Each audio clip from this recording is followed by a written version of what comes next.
Welcome to the Wrestling Nerds YouTube channel, and it's such a pleasure here that it's my first time here in Malmö, and we have talked a little bit about doing an interview for quite some time. And yesterday in Copenhagen, we didn't have the chance. You were so busy. Yes. Because you're going to kick someone's ass, and you do it properly every time.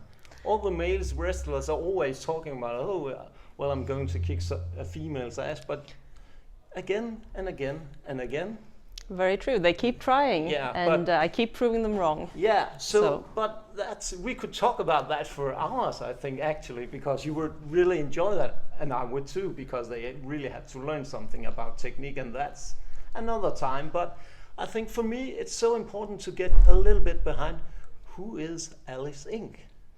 Right. Aliss Ink is bona fide martial artist. Yeah. I mean, I've been doing kickboxing, karate, jiu-jitsu. I've been training martial arts for 20 plus years by this point. I started quite young, so it's in my very essence. Being in the ring and like being able to push the body to new limits, that's my lifeblood. That is my my ikigai, as it's called in Japanese, my reason for being. Oh, okay. So I just body movements and how to utilize the body as a weapon sometimes, or as other things as well, like movements with music and everything. Everything is connected. Yeah, you can see you have a quite. I've seen you sometimes now, and you have a kind of rhythmic style when you wrestle. Thank you. Yeah, it's like some kind of dance sometimes when you see it.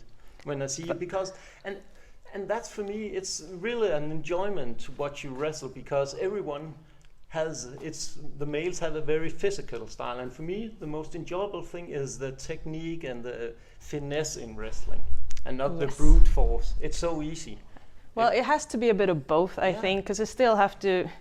A punch needs to pack a punch. Yeah. Otherwise, why is it there? Yeah. But it's still like, and I think what people often don't think about, because I thought about this while doing martial arts as well. Yeah. Everything has a rhythm. So you have a rhythm, even if you're going up and sparring or even competing in even the like karate and the quite sharp movements, you still have a rhythm to them. Yeah. And you feed off the other person's rhythm, and wrestling is basically the same. But again, Alice, now we can talk on and on for that, but I want to know, how did you get into professional wrestling? Because that's why we're standing here. Yes, very much so.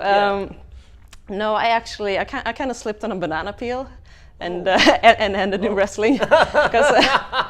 No, but I have a very good friend, and she we'd gone to a few like Stockholm wrestling shows in Stockholm.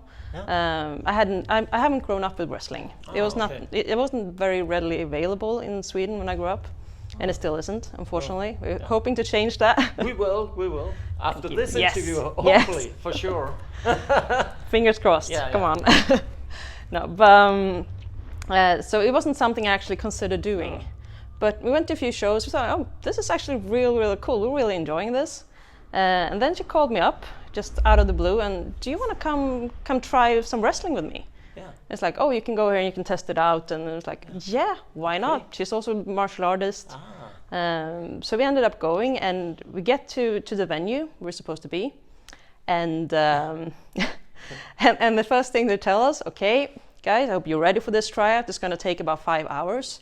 I was like, what? 5-hour tryout? Yeah. What is this? Yes. You couldn't have told me this beforehand. But I don't know if she misunderstood that, or if she just thought it wasn't important. I'm not sure. Still to this day, I don't know. But no, but it was so much fun. I usually say that it was love at first bump. Because I mean, going up in the ring and having that dynamic with the people there, it was so much fun. And I passed through the tryout and started training. So I'm so happy that I got the chance to do that. That's so nice. But again, now you are going to wrestle a guy again tonight. Yes. But please kick his ass. That is the plan, and I mean, I'm going up against the champion of SWS. So but you have to give them a lesson now. Yes. And we've seen you wrestle a lot in Copenhagen. So the future, Where's Aliss Ink going? Hopefully you're going to take the belt in Denmark next year. Bodyslam has teased a little bit about a women's belt, and I couldn't imagine anywhere else than placing it around your waist. But what else has the future in store for Aliss Ink? Well, I mean, I hope to. I have several different goals. Yeah. I want to get to the UK and wrestle some shows there. That would be absolutely brilliant. Yeah, that's quite a big scene there. It is a big scene. It would be so nice to tap into that and like work with all of these brilliant people. Obviously, there's so many brilliant people in wrestling in the Nordics as well. But I mean, it's always nice branching out and see what else there is and what else to bring. Exactly. And see what I can do with the scene there as well, and how I can feed off the audience in that scene. So that is something I'm really hoping to get a chance to do. I'm also have some bookings in Germany coming up. Oh, exciting! And hopefully, fingers crossed that COVID doesn't make things go back a little bit. But I'm also planning to check off Norway, because that's the last wrestling country on my bucket list that I haven't been to. So I'm really looking forward to that. Yeah, I'm also looking a little bit at that, because it's not that. It's quite small, I think, at the moment. It's hard for me to see in Denmark. Hopefully it's growing. Yes, it really feels like it's growing in Denmark, and I hope it keeps growing, because it's such an amazing scene to be a part of. It's really enjoyable, because also today I brought my 2 children. One of them is behind the camera, Conrad, and the other one, Sander, is staying right there. And it's really such an enjoy for children as well, and a lot of people don't really know that. So hopefully you are going to really give that joy to the children as well. Yes. And that's why we're coming here all the way from Copenhagen. But again, Aliss, one thing that's also, we've seen a lot of your kicking and so on. So you have that special finishing move that you do when you sit down and so on. We saw Carlos got a little bit of taste of it. We're going to see him tonight. I think he's a little bit annoyed about it, but that's a lesson for him. His ego probably is a little bit hurt there. That is okay. I'll let him be annoyed, I think. He can take that, pretty sure.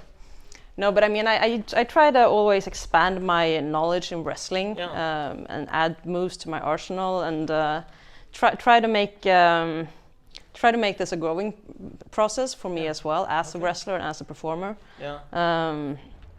But I think, because I always had from the start, my first wrestling match, I did a head kick, a roundhouse kick. That got very much like traction around the Nordic scene, and that still to this day is my absolute go-to finisher move. So that's definitely something I'm going to try to hit tonight. One should probably think that you saw Malachi Black, because he's doing like a black mass kick. That's quite famous. He does. And yes.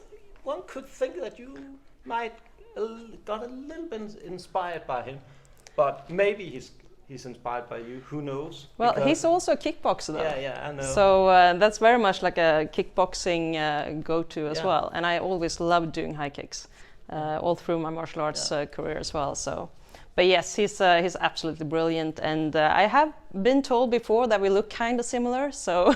Oh, you look much better, Aliss. Oh, thank you. Much better. I think people to learn. People doesn't see through the tattoo sometimes. I think. No. Well, people has to just know you, and that's why we're standing here today. But I got one last question for you, and probably you think, oh, what's that?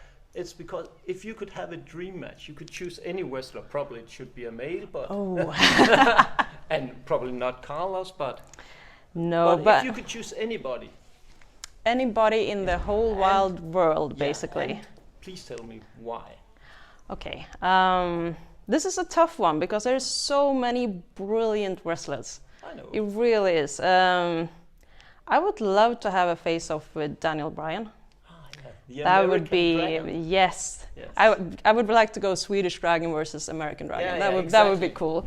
So that would obviously be a dream match. I also had the idea if I was gonna book a match that I really would like to see, that I wouldn't be a part of. I would like to see Danhausen with his Yarrow teeth going up against Britt Baker. yeah. And then I would love to see that promo when there's like sneaks into her dental clinic and there's snow angels in the teeth. Yeah, exactly. So please, anyone listening, book that match. It's going to be awesome. Yeah. That's one for some promoter, that one. And book me, obviously. So, you know. But hopefully we'll do that, because we could talk for hours, Alice. Yes, I think so too. I think we should continue another day, but we have another guy waiting. Sepp Silver, probably you know that one. That's also going to be very interesting. I'm looking forward to know a little bit about the Swedish supernova and why that name, because wow. But that's a good question. Yeah, that's a good question. But thank you so much, Alice, for your time. Thank you. It's been my a pleasure. Yeah.